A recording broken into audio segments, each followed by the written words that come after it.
not going to be easy getting out of here. Want to watch football without the restrictions of blackouts or cable? Check out expressvpn.com to help you get access to all the live games. Sign up today using the link in the description to get 3 free months. Go to Bolt fam, it's the director. Chargers fans, you know we have a lot of fun on this channel. I like to think of myself as an upbeat kind of dude. Go with the flow, have some fun inside a Chargers football season, especially in the off season, man. The possibilities are endless as to how you can improve your team. Every once in a while, we got to sit down and have a grown-up talk about how this works. A little bit of money talk in today's video. And I got to tell you guys, in doing my research in this video, it may not be the news a lot of us want to hear. So brace yourself, Chargers fans. It's time to talk about the ugly truth revolving around the Chargers cap situation. Because a couple of days ago, I heard the news that the NFL was increasing the cap to a whopping $224 million. I was like, all right, that should help the Chargers out quite a bit. Now, actually, it may have done just a little bit worse. We're hoping to go just a little bit further up. Now, the Chargers, after going all in 2022, are going to have to dig themselves out of financial hole to find a way to keep some of their stud players from this last season, as well as keep the team intact for future seasons, which does have a Justin Herbert contract looming in the very, very near future. That's happening a lot sooner than maybe a lot of us realize, and it's going to be something the Chargers need to start preparing for and acting on right now this season. So Chargers fans, sit back. We're going to try and explain this mess of the cap situation for the Chargers, getting the ins and outs of it. It should be an interesting time. I won't say extremely fun time, because we're going to go over some stuff in today's video that's a little hard to accept, but at the same time, we want to have a nice grip on the situation before it kind of hits us out of nowhere this offseason. So before we do get started on that, guys, if you want to have a little bit of fun, right, kind of turning gears, if you want to have a little bit of fun with the remaining game in this season of 2022/2023, make sure to hit up Underdog Fantasy. Get your feet wet. I'm going crazy for the Super Bowl, man. I'm going to put in like 4 or 5, maybe even 6 different entries for the upcoming game. The last chance to get in on NFL football with Underdog Fantasy. Of course, we'll be having fun in the off season with NBA, baseball, etc., but this is all where it counts, man. This is for all the marbles. If you guys want to get in on the action, use code DIRECTOR to match your first deposit up to $100. Now, guys, let's get into it. Before we do, hit us up with a like and sub. If you do enjoy this Chargers content, a small amount of time you guys take to hit the like, sub, and bell notification helps me out a lot. Let's get into it. Lights, camera, action.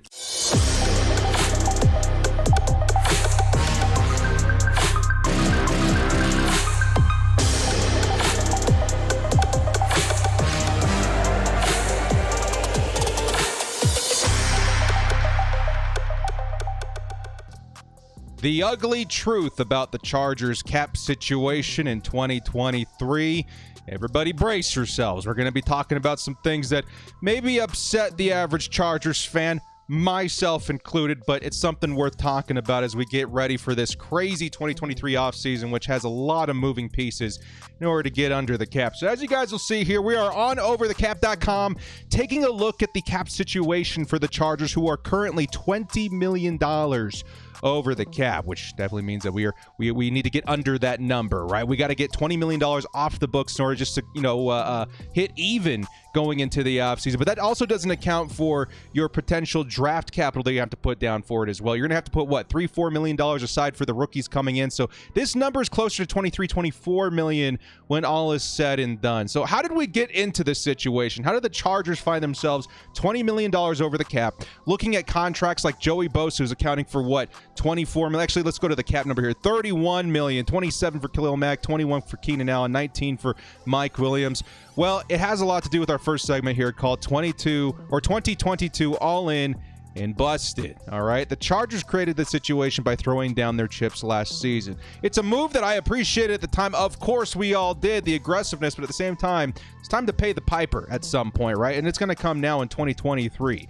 We traded for Khalil Mack, who has a $27 million cap hit in 2023. We signed J.C. Jackson, who accounts for $17 million. Austin Johnson, who counts for $9.5 million. Sebastian Joseph Day, who counts for $9 million. And Gerald Everett, who counts for $8 million against the cap this season. And again, these were very bold moves that unfortunately just did not work out. J.C. Jackson is viewed here on the picture. He went down very early. He was starting to show signs of finding his footing in the new defense. It was looking up, and then unfortunately he went down at the most perfect, horrible time. Austin Johnson went down. I will say that Sebastian Joseph Day, Gerald Everett looked pretty solid, but by far and away the best signing we made this offseason was Khalil Mack, who was great, but obviously expensive. And as I said, I do appreciate the aggressiveness of last offseason, but it is time to pay the piper. The Chargers will start this offseason $20 million over the cap, which is definitely a big number. And once again, $23 million when you factor in the draft picks coming up here in April. Now, this puts the Chargers in a financial bind, one that will result in very tough decisions needing to be made this season. Now, keep in mind as we go forward, okay, the number that we're trying to get under is $224.8 million. $224.8 million. That is the cap for the NFL this season, which the Chargers are over by $20 million. So first things first, one of the first things that we have to cover are some of the in-house names that we've got on the roster, starting here with Drue Tranquill. This is a complex situation, right? Because there's so many moving pieces. And the first one, obviously, is going to be the Chargers have several players that they want to bring back. Not all are going to make it back to the team, folks. And this is the first reality that kind of sucks to accept. There are some that were so impactful, like Drue Tranquill, that the Chargers would be wise to do everything they can to bring them back. But nothing is guaranteed at this point. So here are a couple of the players that I'm hoping the Chargers at least find an effort to bring back onto the team. Drue Tranquill, obviously, one of the most impactful players on defense, one of the most improved Chargers on defense for the past several seasons. Letting him go would be a huge mistake, in my opinion. It's one that the Chargers honestly have made before with Kaiser White last offseason. He signed for a measly $5 million with Philadelphia. They're going to the Super Bowl. I don't know if that has much to do with it, but at the end of the day, I do not want to give away Drue Tranquill, whose estimated annual value is somewhere around $4 million, $4.5 million per season. Not the biggest contract, but when you're in the situation the Chargers are in 2023, that could be the difference maker here. So Drue Tranquill, one of the first guys to mention there. Next up, we got Trey Pipkins, who was a name that Chargers fans just hated to say, 2 or 3 years ago. That since then has changed, right? He's been a developmental player who over the past 4 seasons has finally hit his stride. He's been a very good, not elite, but good option on the right side, and he's a very important position for the Chargers. So if they can retain him, that would certainly be a huge win. Right now, his estimated value is around $6 million, maybe even a bit more than that. Some people are saying closer to $10 million annually. I don't know if the Chargers will be able to afford to keep him, but he would certainly be one of the Chargers fans would hope for in creating some consistency on that offensive line. The last one to note being Morgan Fox, who quickly became a fan favorite for Chargers fans with his impact on defense, especially in the later half of the year, right? He found tremendous success with the Chargers in 2022. Hugely productive pass rusher, especially when Joey Bosa wasn't available. He's another name that Chargers fans hope to bring back. And again, his estimated annual value is sitting somewhere around $6 million a year. And that's just the surface guys. The list goes on. You got guys like Kyle Van Noy, DeAndre Carter, Donald Parham, Braden Fialco. These guys will all have to be weighed this offseason in terms of who are we truly bringing back. In the end, I would imagine that the Chargers try to retain at least one of these top 3 players in Fox, Pipkins, or Tranquill. But again, letting any of these guys go is going to suck, right? And letting so much talent go in terms of free agency this year is going to sting for Chargers fans. We just can't keep many at all. So that's the first thing I want Chargers fans to brace themselves for. There's going to be some really tough decisions made in terms of retaining in-house talent, okay? The next thing we have to talk a little bit about is going to be inevitable cuts, okay? So there is some good news. There's going to be some money that we can move around in terms of players that just haven't really been living up to it, that maybe carry a significant dollar amount to that name as well. And I would call it a less painful process of just trimming the fat, right? And the Chargers will be making some cuts this offseason. Some of them may be a little easier. Some of them may be a lot more difficult. But the first guys that we want to mention are maybe not easy, but certainly necessary guys, right? Starting with Matt Feiler, you see here on the screen. Feiler was definitely a fan favorite his first season signing on with the Chargers in 2021, but has since then dropped dramatically in production, right? And I'm talking dramatically. Now we've got a stud rookie waiting in the wings in the name of Jamari Sawyer. I think Matt Feiler becomes an easy target specifically because of that. We would save an estimate $6.5 million with the cutting of Matt Filer. Certainly not too bad. There is a dead cap attached to every name, by the way, so 6.5 might not be the actual number, so kind of keep that in mind as we go forward, but it would certainly help. I think that may actually be the actual number. I have to go double check our math on that, but we'll go ahead and put the estimates out there for now. So Matt Filer, $6.5 million. Certainly not bad. Not a bad start. Not a bad start. Next up, we got a guy in DeAndre Hopkins, or I should say Dustin Hopkins. DeAndre would be a different story, right? Dustin Hopkins. This one, I have to say a little bit reluctantly because it hurts, right? We saw that heroic game in which that he came back with a very injured leg and found it within himself to bring that game to victory for the Chargers. That sucks, but, you know, even with everything that he's done for the Bolts, after the emergence of Cameron Dicker, I think it's hard to imagine the Bolts keeping Hopkins at this point, who they did re-sign last offseason. By cutting him, they'd save around $1.5 million. Every dollar at this point counts with Dustin Hopkins. Certainly his name's on the list as well.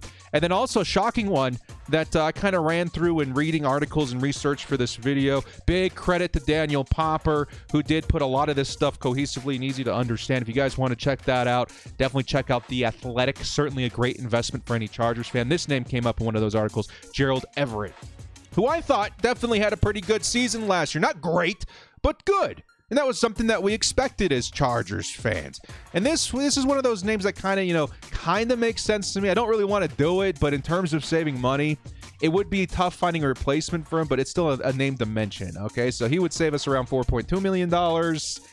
I don't know how quite on board I am with the whole Gerald Everett, scenario, but it's one to keep in mind. So let's say the Chargers decide to cut all these guys, right? And this would result in a total savings around $12.2 million, which is certainly putting a good dent in it. But in the grand scheme of things, it isn't much, right? We would still be about $10.8 million over the cap. So where do we find the rest of that money? Okay, so cuts, kind of your level one. Let's get into that level 2 scenario here. This next segment called restructuring, okay? Now, the Chargers did this with Khalil Mack last season, okay? So basically, restructuring entails on taking money, in layman's terms, restructuring contracts means taking money that we owe a player this year and spreading it around the remaining years of their contract, right? That money becomes fully guaranteed. So players, honestly, for the most part, don't really mind having their contracts restructured because that money went from maybe to absolutely guaranteed. Now, keep in mind that I think this will happen at some point, but we do have to be careful. So the first and most obvious guy that I want to maybe mention in terms of candidates is going to be Joey Bosa, okay? To put this into context, in terms of large contracts on the roster, okay, we've got several players that do account for a lot of money. All right, just Joey Bosa, Khalil Mack, Keenan Allen, these contracts amount to $80 million in cap space. Out of our $224 million, that's roughly 1/3 of our entire cap. That sucks, right? And that's kind of a lot to kind of take in right now. It's like, wow, that's so much money for just 3 players. But again, the good news is that we do have some flexibility in here, right? And spreading that money around. And Joey Bosa is probably the prime candidate for this. Bosa has a monster cap hit in 2023 of $31 million.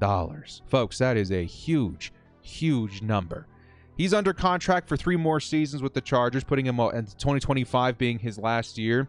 And Bosa, I would feel that, what separates him from other players in terms of, do we restructure him, do we not, is that he's not a candidate to be traded or released anytime soon, right? He's still pretty young for the position. The Chargers are going to want to keep him around, so moving money on his deal makes the most sense. But again, we need to do so cautiously because what we're doing is kicking the can down the road a little bit in terms of what we have to pay eventually. So his base salary right now is a whopping $24 million in 2023, and that's the money that can be moved around, okay? So his cap hit is $31 million, but there's $24 million of that money that we can spread around if we so choose to do so. Now, sure, we could go crazy with that number, right? We could move a huge amount of that money to future years, but he only has so many future years left to utilize, right? Again, his last season being in 2025 up until that point. $15 million seems to be a popular number to restructure for Joey Bosa's deal, which means that we would take $15 million of that 24 and spread it around those remaining years up until 2025. Now, that number with the remaining years on his contract would be split into two, right? Where we would put $7.5 million in each of the remaining seasons up until 2025. And this would put his cap hit at a massive $36 million in 2024 and $32 million in 2025. So again, it solves the problem for this season. Future seasons, it's looking like an even more difficult task to accomplish. Now, there's going to be one thing that Chargers fans are going to be arguing, and it's definitely an option that's worth, considering. There's the option of adding voided years into Joey Bosa's deal. Now, what voided years are, these are years that span beyond the time with the Chargers that he would still be paid out for, right? So, for example, if the Chargers restructured $15 million of Joey Bosa's deal over the next, let's say, 4 years instead of 2, right? So instead of $7.5 million per season, it would come down to around $3.75 million per season. Does that make sense? So we would then tack 2 extra voided years past 2025, so pushing it into 2027, where each year he's going to be paid an additional $3.75 million. Does that make sense? I know it's a lot to kind of comprehend, but this is to be paid even if he's not on the team anymore, right? So let's say Joey Bosa moves on after 2025. The Chargers would still owe him $3.75 million for 2026 and 2027, right? But it helps spread that money out just a little bit. This would put his cap at 2023 around $16 million, putting us in the green effectively.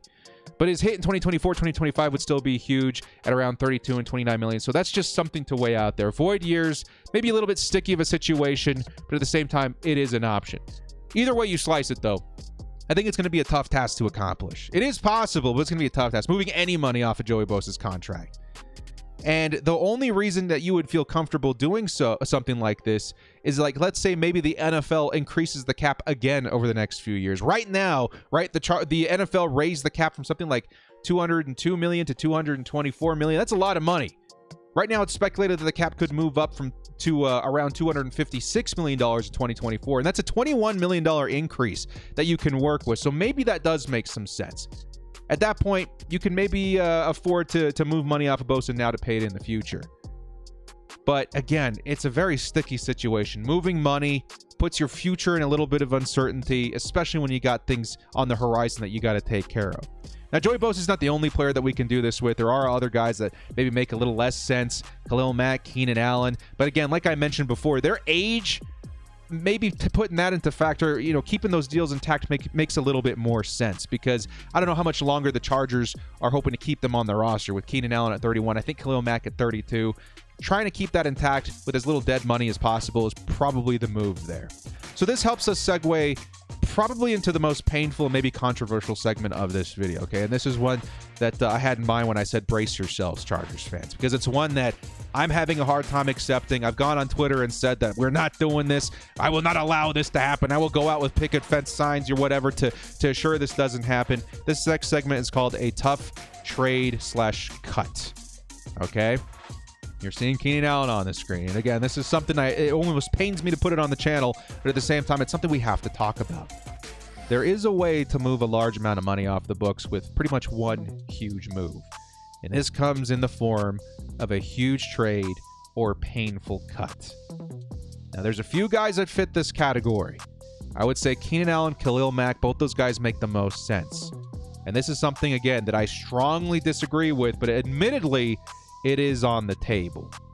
The most likely candidate for this scenario is Keenan Allen. This has been brought to light by Chargers insider Daniel Popper very many times as a very real possibility. And it's something, again, I would highly recommend you guys checking out The Athletic for more information on. But on the surface, Keenan right now is accounting for a whopping $21.7 million. Okay?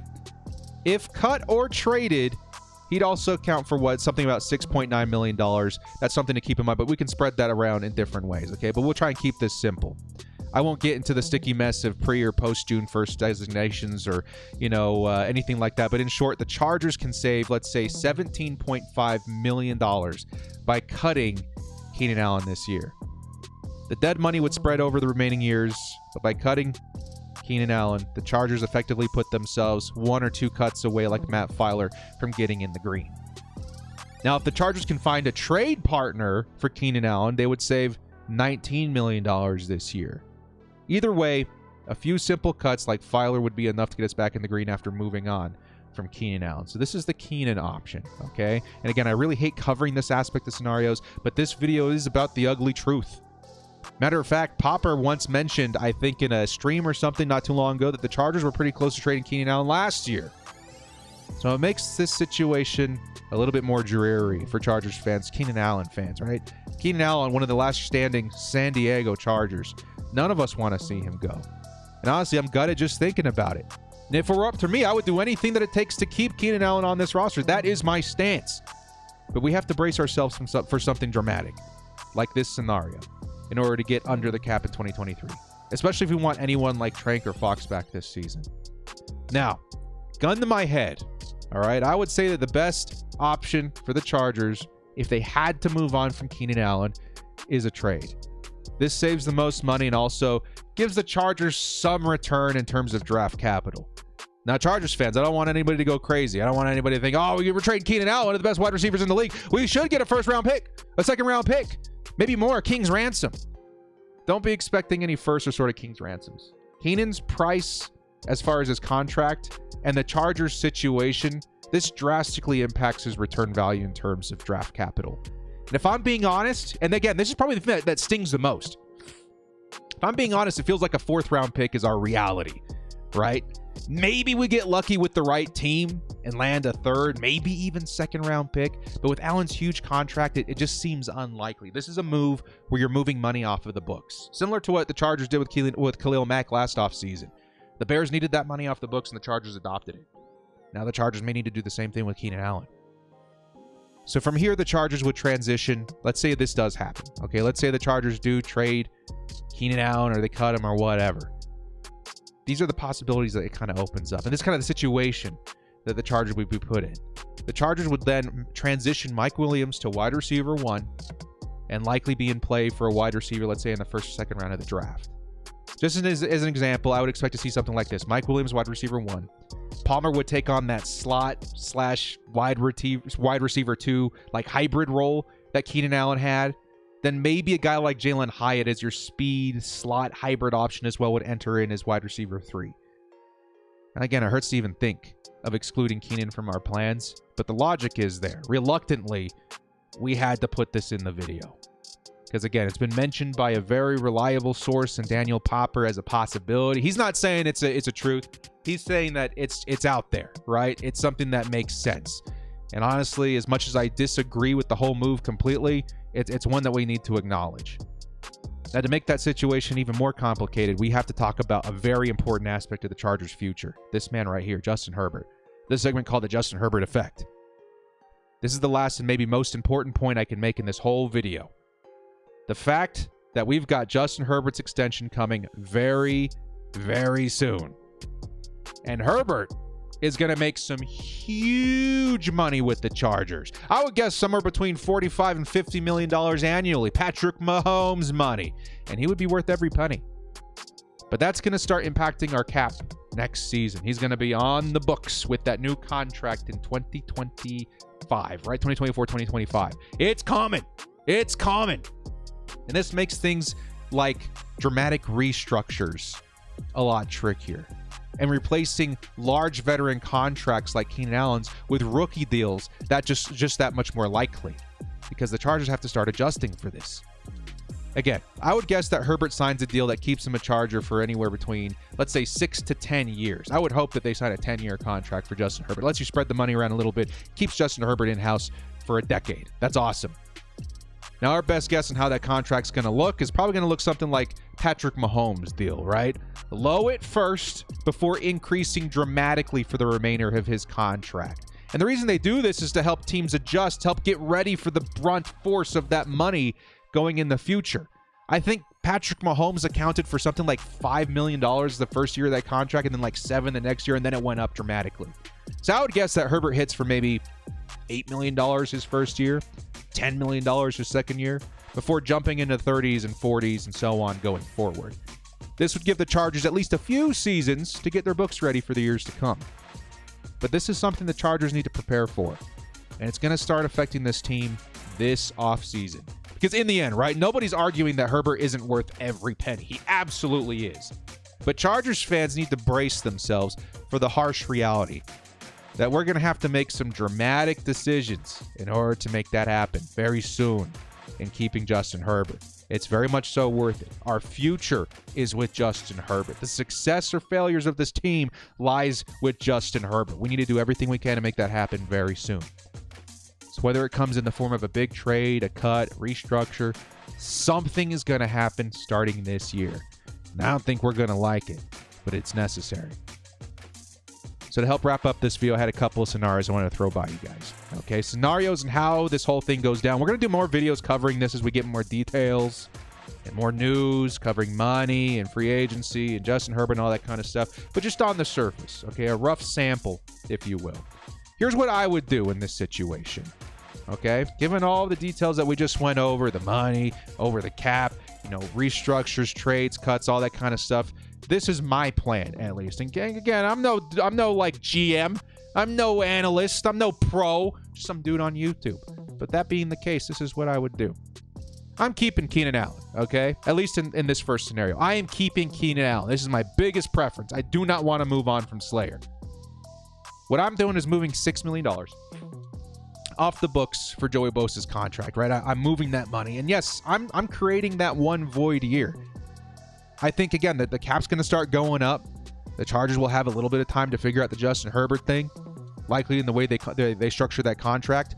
I'm moving some money off of Joey Bosa. Not going crazy with $15 million. I'm just moving some of it off, right? That would add $2 million each season for 3 years, one of them being voided, giving the Chargers a little bit of breathing room. The next thing I'm doing is cutting Filer. And yes, one of my grievances, one of those sacrifices that you have to make, I'm also cutting Gerald Everett. I'm also cutting Hopkins and maybe a few other smaller deals to get us under the cap, right? So in that situation, we get to keep Keenan Allen, have to make a few sacrifices, and we don't have a lot of money to play with. The consequence that creates is that maybe we have just enough money to get maybe Drew Tranquill back, maybe Parham back, but we'd have to let go of guys like Fox and Pipkins, which definitely sucks. But I want Keenan Allen, and that's the kind of sacrifices you're going to have to make. I'm then drafting in the NFL draft a guy like Michael Mayer, or Dalton Kincaid, right, in the first round. Maybe a right tackle if they're available. If not, I'm moving Sawyer to right tackle. Either way, there's a plan going forward from that. So yeah, I would say this is maybe an oversimplification, but one that makes sense at least to me. This is my plan in order to keep Keenan Allen. Now, this next part is what I think the Chargers might do, right? There's what I want to do, and my honest opinion, what I think the Chargers are going to do, all right? So this last segment of the video is called What the Chargers Might Do. And again, this is just my gut instinct, right? This is just me being a fan for so many years, watching how this team operates. This is my best guess at it, okay? If I had to put money down, gun to my head, etc., etc. This is what the Chargers might do. First, they'll cut a few guys, right? I do expect Filer to be cut, Hopkins, maybe a few other smaller contracts. We'll say it all adds up to saving around $10 million. It's a good start. Next, given the news and what we heard about Keenan Allen last year, some of what we're hearing now with Keenan Allen this year, I would predict that they deal Keenan Allen to the Houston Texans for a third-round pick. I would say the Texans specifically because I think they're known for moving on from picks and something like that.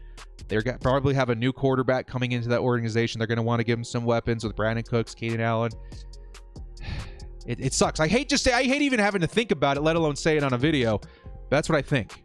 Right? That would save around $19 million. And this would put the Chargers well on the green. They would then turn around and sign, or re-sign, I should say, Trey Pipkins and Morgan Fox back. You guys are probably thinking, well, director, where's Drew Tranquill? I hate their stance on linebackers. They may view the position like the running back of the defense. And I would think maybe even with the money, they don't bring back Drew Tranquill. And that sucks! But I'm just, again, spitballing, guessing what I think the team could do. I would maybe see them sprinkling in a couple of smaller contracts for like Don Parham and stuff, but I could honestly see them not bringing back Drew Tranquill, which honestly really sucks. But again, we're throwing out educated guesses here.